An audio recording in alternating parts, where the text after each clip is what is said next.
वाढत्या लठ्ठपणामुळे गुडघेदुखी आणि हिप सांधेदुखी होते. लक्षणांमध्ये वेदना, ताण आणि जिचा जमणे.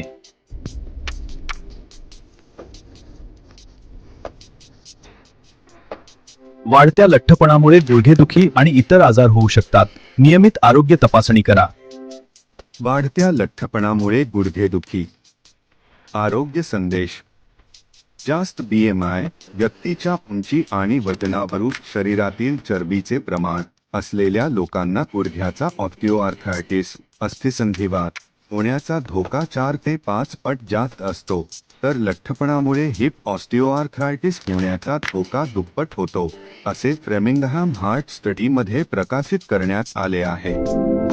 याशिवाय शरीरातील जास्त चरबीमुळे जळजळ निर्माण करणारी रसायने वाढत्या सोडली जातात. लठ्ठपणामुळे गुडघेदुखी आणि हिप ही सांधेदुखी रसायने होते. ऊर्जा, लक्षणांमध्ये कार्टिलेज वेदना, ताण आणि जिचा संधानांची जमणे. वेगाने खराब करतात, ज्यामुळे वयानुसार एक गंभीर चक्र सुरू होते असेही त्यात नमूद करण्यात आले आहे. प्रमुख मुद्दे.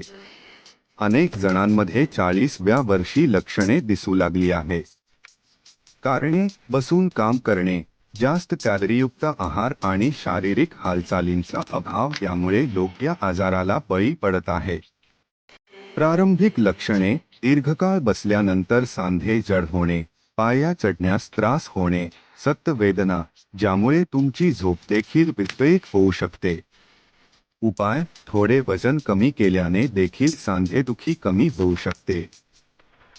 शरीराच्या वजनाच्या फक्त 5 ते 10% वजन कमी केल्याने गुडघेदुखी लक्षणीयरित्या कमी होऊ शकते, असे संशोधनातून स्पष्ट करण्यात आले आहे. तुम्हाला या विषयावर अधिक आरोग्य टिप्स किंवा व्यायामाची माहिती हवी असल्यास मी नक्कीच मदत करू शकतो. मी तुमच्यासाठी एखादा डाएट प्लॅन किंवा व्यायामाचे वेळापत्रक तयार करू का?